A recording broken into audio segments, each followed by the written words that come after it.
ಚಪ್ಪಾಳೆಯ ಮೂಲಕ ಅಭಿನಂದಿಸಬೇಕು ಅಂತ ಹೇಳಿ ಕೇಳ್ಕೊಳ್ತಾ ಇದ್ದೇನೆ. ನೋಡಿ, ಕಲಾವಿದರು ಯಾವತ್ತೂ ನಮ್ಮ ಕುಟುಂಬವನ್ನು ಬಿಡಲ್ಲ ಅನ್ನೋದಕ್ಕೆ ಇದೇ ಸಾಕ್ಷಿ ಅಂತ ನಾನಾದರೂ ಭಾವಿಸಿದ್ದೀನಿ. ಎಲ್ಲ ನಮ್ಮ ಪೋಷಕ ಕಲಾವಿದರ ಸಂಘದ ಕಲಾವಿದರಿಗೆ ದೊಡ್ಡ ಚಪ್ಪಾಳೆಯ ಅಭಿನಂದನೆಗಳು.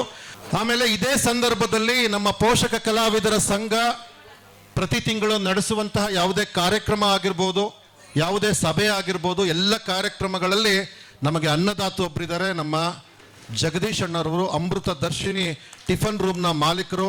ಸದಾ ನಮ್ಮ ಹೊಟ್ಟೆಯನ್ನು ಯಾವುದೇ ಕಾರ್ಯಕ್ರಮದಲ್ಲಿ ನಾವು ಏನು ಕೊಡ್ತೀವೋ ದುಡ್ಡು ಅದನ್ನ ಇಸ್ಕೊಂಡು ನಮ್ಮ ಹೊಟ್ಟೆ ತುಂಬಿಸಂಥವ್ರು.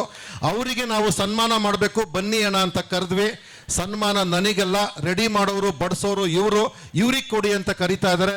ಅವರ ಸಹಾಯಕರಾದಂಥ ಶ್ರೀಯುತ ರಾಜು, ಇನ್ನೊಬ್ರು ರಾಜು ಅವರು ದಯಮಾಡಿ ವೇದಿಕೆಗೆ ಬರಬೇಕು. ಬನ್ನಿ ರಾಜು ಅವರೇ. ಸರ್, ಎಲ್ಲರೂ ಒಂದು ದೊಡ್ಡ ಚಪ್ಪಾಳೆ ಮೂಲಕ ನಮ್ಮ ಹೆಣ್ಮಗಳು ಪವಿತ್ರಂಗೆ ಒಂದು ಆಶೀರ್ವಾದ ಮಾಡಿಬಿಡಿ ಸರ್. ಎಲ್ಲ ಹಿರಿಯರು ಕಲಾವಿದರು ಸೇರಿದ್ದೀರಾ, ನಿಮ್ಮ ಆಶೀರ್ವಾದವೇ ಆ ಹೆಣ್ಮಗುಗೆ ಶ್ರೀರಕ್ಷೆ. ಆಕೆ ನನಗೆ ನಿನ್ನೆ ಫೋನ್ ಮಾಡಿದ್ಲು, ಕಲಾವಿದರು ನಮ್ಮ ಸಂಘದವರೇ, ಅಕ್ಕ ನನಗೆ ತವ್ರ ಮನೆ ಇಲ್ಲ, ನಾನು ಪ್ರೆಗ್ನೆಂಟ್ ಆಗಿದ್ದೀನಿ, ನಂಗೆ ಅಳು ಬರ್ತದೆ, ನಾನು ಪ್ರೆಗ್ನೆಂಟ್ ಆಗಿದ್ದೀನಿ, ನನಗೆ ಏನು ಕೊಡಬೇಡಿ, ಅರಿಶಿನ ಕುಂಕುಮ ಕೊಡ್ತೀರಾ ಅಂತ ಕೇಳಿದ್ರು. ನನಗೆ ತುಂಬಾ ಇದ್ರು ಈ ವಿಷಯದಲ್ಲಿ ನಾನು ಇದಾದೆ. ಅದಕ್ಕೆ ಇವತ್ತು ನಮಗಾದಂಥ ಒಂದು ಸೀರೆ ಗೀರೆಲ್ಲ ತರಿಸಿ ನಾವು ಮಾಡಿದ್ವಿ ಅಷ್ಟೇ, ಇನ್ನೇನಿಲ್ಲ. ಯಾಕಂದರೆ ತಾಯಿ ತಂದೆ ಇಲ್ಲ ಅಂದಾಗ ಎಂಥವರೆಗೂ ನೋವಾಗುತ್ತೆ. ನಾವು ತಾಯಿ ತಂದೆ ಆಗಿರ್ತೀವಿ.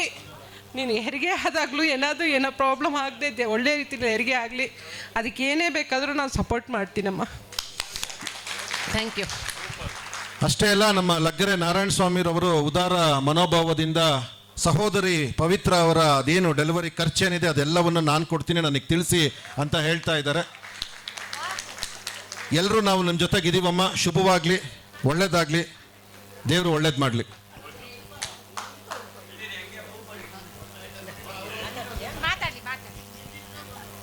ನಾನು ಮೊನ್ನೆ ಕಾರ್ಯಕ್ರಮ ಮಾಡಿದ್ರು ಮನೇಲಿ ಎಲ್ರಿಗೂ ಹೇಳಿದ್ವಿ, ಒಬ್ಬರು ಬರಲಿಲ್ಲ. ಊಟ ಎಲ್ಲ ವೇಸ್ಟ್ ಮಾಡಿದ್ದೀನಿ. ನಾವು ಸೀಮಂತ ಅಂತ ಮಾಡಬೇಕು, ತವ್ರ ಮನೆ ಕಡೆಯಿಂದ ಬರಲಿಲ್ಲ, ಗಂಡನ ಮನೆ ಕಡೆಯಿಂದನೂ ಯಾರೂ ಬರಲಿಲ್ಲ. ಇರೋ 3 ಜನನೇ ನನಗೆ ಸೀಮಂತ ಮಾಡಿಕೊಟ್ರು. ಬಟ್ ನನಗೆ ಅಪ್ಪ ಅಮ್ಮ ಯಾರೂ ಇಲ್ಲ. ಇವತ್ತು ರಾತ್ರಿ ನಾನು 10 ಗಂಟೆಗೆ ಮಾಡಿದ್ದು ಅನ್ವಿತಕ್ಕೆ, ಅಕ್ಕ ನನಗೆ ಹಿಂಗಿದೆ, ನನಗೆ ತವ್ರ ಮನೆ ಕಡೆಯಿಂದ ಯಾರೂ ಇಲ್ಲ, ನನಗೆ ಅಷ್ಟೇ ಕುಂಕುಮ ಅಷ್ಟೇ ಕೊಡಿ, ಏನು ಬೇಡ ಅಂತ. ಅವ್ರು ಒಂದೇ ಮಾತಿಗೆ ಒಪ್ಕೊಂಡು ನನಗೆ ಬಾರೋ, ನೀನು ಇದನ್ನೆಲ್ಲ ಕೇಳಬೇಕಾ, ನೀನು ಬಾ, ನೀನು ಖಂಡಿತ ನನ್ನ ಕಡೆಯಿಂದ ಏನಾಗುತ್ತೆ ಅದು ಮಾಡಿಕೊಡ್ತೀನಿ ಅಂದರು. ನೈಟ್ 10 ಗಂಟೆ ಅಲ್ಲ 11 ಗಂಟೆಗೆ ಮತ್ತೆ ಮಾಡಿದರು ಫೋನು, ಮಾಡಿಕೊಡ್ತೀನಿ ಬಾ ಅಂತ. ಎಲ್ರಿಗೂ ತುಂಬ ಥ್ಯಾಂಕ್ಸ್. ನನಗೆ ಈ ಪೋಷಕ ಕಲಾವಿದರಲ್ಲ, ಪ್ರತಿಯೊಂದು ಕಲಾವಿದರು ನನಗೆ ಒಂಥರ ತಂದೆ ತಾಯಿ ಥರ. ಎಲ್ಲರೂ ನನಗೆ ತುಂಬ ಸಪೋರ್ಟ್ ಮಾಡ್ತಾರೆ. ಕಲಾಕ್ಷೇತ್ರ ಬಂದರೆ ಒಂದು ಮಾತಾಡ್ಸೋದ್ರಿಂದ ಹಿಡಿದು ಪ್ರತಿಯೊಬ್ಬರು ನನಗೆ ಸಪೋರ್ಟ್ ಮಾಡ್ತಾರೆ. ಎಲ್ರಿಗೂ ಚಿರಋಣಿ ಆಗಿರ್ತೀನಿ ನಾನು.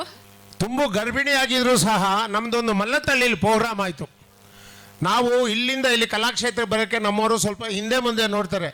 ಈ ತುಂಬು ಗರ್ಭಿಣಿ ಈ ಮಗುನ ಕರ್ಕೊಂಡು ಮಲ್ಲತ್ತಳ್ಳಿಗೆ ಬಸ್ಸಲ್ಲಿ ಬಂದಿದ್ದಾರೆ ಪ್ರೋಗ್ರಾಮ್ ನೋಡೋದಕ್ಕೆ. ಅಂದರೆ ಅವ್ರಿಗೆ ಕಲೆಗೆ ಮತ್ತು ಕಲಾಭಿಮಾನಿಗಳವರು, ನಮ್ಮ ನಿಜವಾದ ಕಲಾಭಿಮಾನಿಗಳು ಅಂದರೆ ಇವರು. ಆಡಗೋಡಿ ಶ್ರೀನಿವಾಸ್ ಅವರು ಒಂದು ಹೇಳಿದ್ರಂತೆ, ಇಲ್ಲಿ ಪ್ರೋಗ್ರಾಮ್ ಇದೆ ಅಂತ. ನಾವು ಮರೆತುಬಿಟ್ಟಿದ್ವಿ. ಬಟ್ ಈ ಅಮ್ಮ ಈ ಮಗಳು ಕರ್ಕೊಂಡು ಈ ತುಂಬು ಗರ್ಭಿಣಿ ಎಲ್ಲ ಬರಬೇಕಂದ್ರೆ ಕಲೆ ಮೇಲೆ ಅವ್ರಿಗೆ ಎಷ್ಟು ಪ್ರೀತಿ ಇದೆ ಅನ್ನೋದು ಗೊತ್ತಾಯಿತು. ಆವತ್ತೇ ಇವ್ರಿಗೆ ಏನಾದರೂ ಮಾಡಬೇಕು ಅಂತ ಡಿಸೈಡ್ ಮಾಡಿದ್ವಿ. ಇವತ್ತು ನಮ್ಮ ನವನೀತ ಅವರು ನಿಂತು ತಾಯಿ ಸ್ಥಾನದಲ್ಲಿ ನಿಂತು ಅವ್ರಿಗೆ ಉಡಿ ತುಂಬಿದ್ದಾರೆ. ಒಳ್ಳೆಯದಾಗಲಿ, ಯಶಸ್ಸಿಗಲಿ. ನಿಮ್ಗೆ ಏನೇ ಕಷ್ಟ ಬಂದವು ನಮ್ಮ ಸಂಘದಲ್ಲಿ ಕಾಂಟ್ಯಾಕ್ಟ್ ಮಾಡಿ, ನಿಮಗೆ ನಾವು ಖಂಡಿತ ಹೆಲ್ಪ್ ಮಾಡ್ತೀವಿ ಅಂತ ಹೇಳ್ತೀವಿ. ಇವತ್ತು ನಮ್ಮ ದಾನಿಗಳು, ನಮ್ಮ ಕೊಡುಗೈ ದಾನಿಗಳು ಲಗ್ಗೆರೆ ನಾರಾಯಣ ಸ್ವಾಮಿಗಳು ಮುಂದೆ ಕುಂತಿದ್ದಾರೆ. ಅವರಿರೋದು ನಮಗೆ ಒಂದು ಬ್ಯಾಕ್ ಬೋನ್ ಇದ್ದಂಗೆ. ಮನುಷ್ಯನಿಗೆ ಬ್ಯಾಕ್ ಬೋನ್ ಎಷ್ಟು ಇಂಪಾರ್ಟೆಂಟು, ಹಂಗೆ ನಮ್ಮ ಈ ಕಲಾ ಸಂಘಕ್ಕೆ ನಮ್ಮ ಲಗ್ಗೆರೆ ನಾರಾಯಣ ಸ್ವಾಮಿಗಳು, ಗಂಡಸಿ ಸದಾನಂದ ಸ್ವಾಮಿಗಳು, ಅನೇಕ ಪೋಷಕರು, ಇವರು ನಮಗೆ ಬಹಳ ಬಹಳ ಬಹಳ ಅದು ಹೇಳ್ಕೊಳೋದಕ್ಕೆ ಬರೋದಿಲ್ಲ. ಯಾವುದೇ ಕಷ್ಟದ ಕಾಲದಲ್ಲಿ ನಾವು ಅವ್ರ ಹತ್ರ ಹೋಗಿ ಸಹಾಯ ಕೇಳಿದ್ರೇನು ಒಂದೇ ಒಂದು ಮಾತಾಡದೆ ನಮಗೆ ಸಹಾಯ ಮಾಡ್ತಾರೆ.